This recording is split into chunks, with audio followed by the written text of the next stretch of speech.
Have you ever noticed that some people command respect without saying a word, while others spend their whole lives giving, serving, sacrificing, and yet still feel invisible?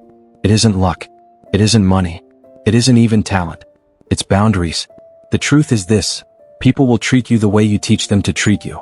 Most of us are raised to believe respect is automatic.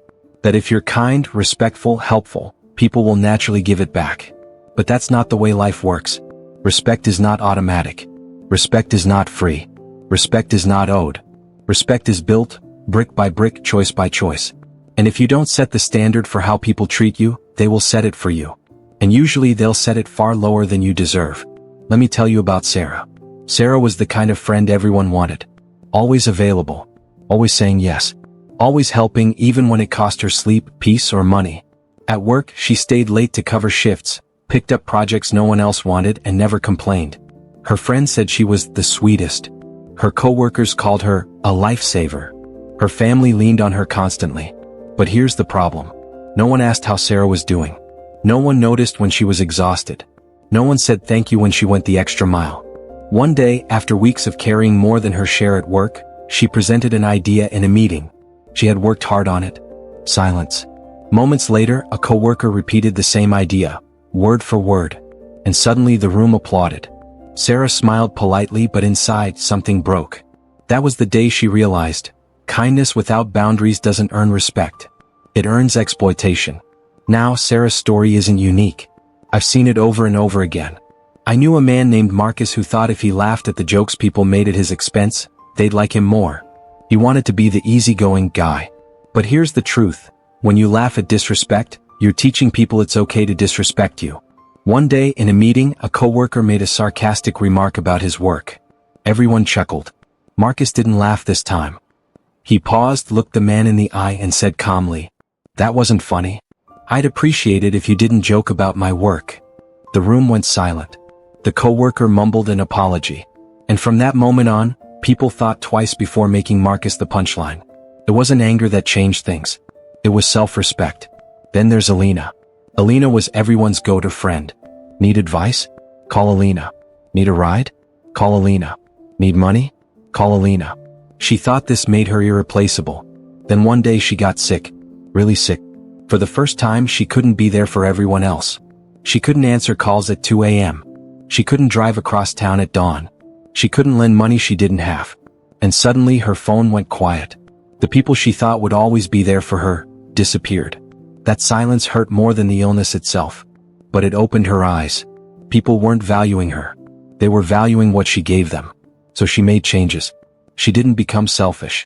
She just stopped sacrificing herself for people who wouldn't do the same for her. And when she said no, she noticed something. The ones who truly cared stayed. The rest faded away. Let's shift to a different story.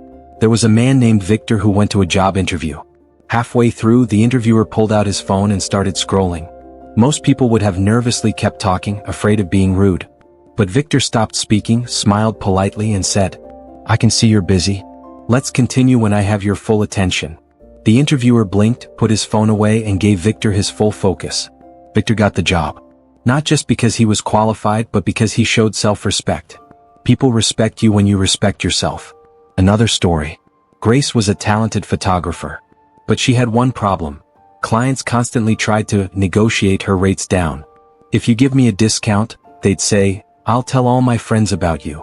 At first, Grace gave in. She was afraid of losing work. But one day, after delivering a project for half her usual fee, that same client hired another photographer and paid them full price. That stung. And it woke her up. From that day forward, Grace decided she would never discount her worth again. She lost some clients, yes. But the ones who stayed, they were the ones who truly valued her. And those were the clients who built her career. And here's another one, Leon. Leon was a young athlete, and during one heated game, the opposing coach started hurling insults at him, trying to break his focus. Most players would have shouted back or let anger take over. But Leon didn't. He stopped mid-play, looked the coach straight in the eye, and said, loud enough for the gym to hear, "Sir, you can speak to me with respect, or not at all." The gym went silent. And in that moment, Leon didn't just win the play. He won the respect of everyone in the room. Now let's talk about relationships. I once met a woman named Rosa who owned a small bakery. Friends often asked for discounts, Come on, we're friends. Hook me up. And Rosa always said yes. She didn't want to seem greedy. But one day she learned that one of those friends had happily paid full price at another bakery. That was her breaking point. From then on, Rosa stopped giving discounts. She stopped undervaluing her craft. The friends who truly respected her kept buying. The ones who didn't? They disappeared. And Rosa realized something powerful. People who truly value you never expect you to cheapen yourself for them. So what's the lesson here? Every single day, in every small interaction, you are teaching people how to treat you. When you let someone cancel on you last minute without saying a word, you're teaching them your time is invaluable.